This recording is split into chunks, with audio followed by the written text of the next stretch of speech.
dans le prochain épisode de Un si grand soleil. Tandis que les taux se resserrent sur Aurore et Pilar, Jade et Ludo se réconcilient. Attention, les paragraphes qui suivent contiennent des spoilers sur l'épisode d'Un si grand soleil diffusé demain soir sur France 2.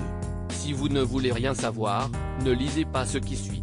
Vendredi 29 juillet dans Un si grand soleil.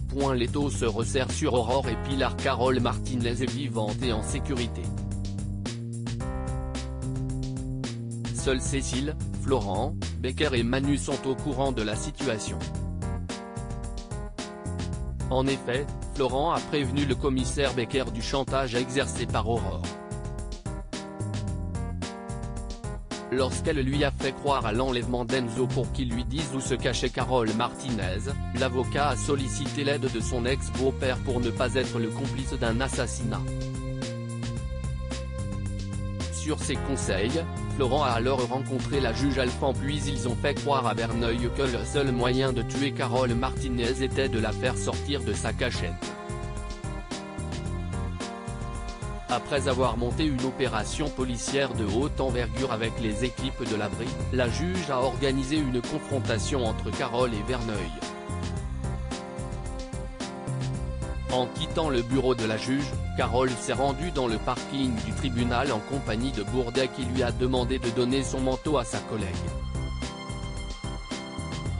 Bourdet et la doublure de Carole, tous les deux vêtus d'un gilet pare-balles, ont donc quitté le palais de justice en sachant qu'une fusillade les attendait. Heureusement, Bourdet s'en est tiré avec une blessure au bras et sa collègue avec quelques blessures aux jambes.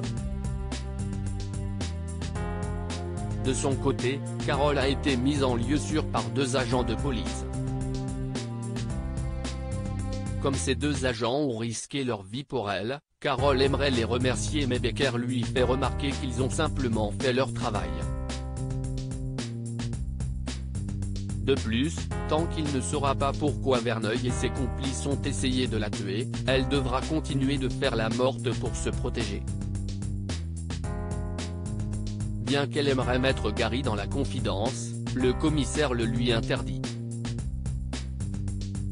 Dépitée, Carole se demande pourquoi ils s'en prennent à elle. Pour Manu, elle a peut-être oublié un détail compromettant sur eux mais Carole ne voit pas de quoi il peut s'agir.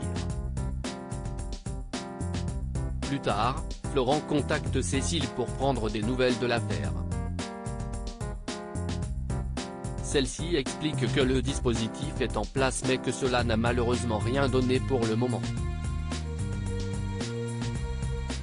Si elle comprend son inquiétude, la juge assure cependant qu'ils ont la situation sous contrôle et se dit certaine qu'Aurore et Pilar finiront par commettre une erreur. La vie d'Enzo est certes en danger mais elle prie Florent de se montrer patient. La nuit tombée, Pilar appelle Aurore.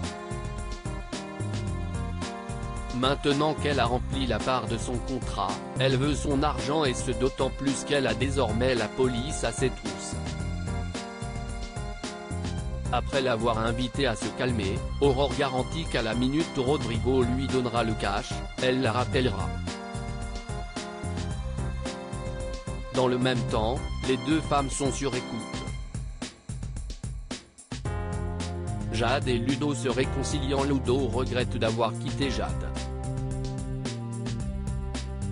En effet, le soigneur s'en veut d'avoir aussi mal réagi quand il a su ce qu'elle faisait alors qu'à l'inverse, elle ne lui avait pas reproché son passé d'escorte. Alix lui conseille alors de l'appeler.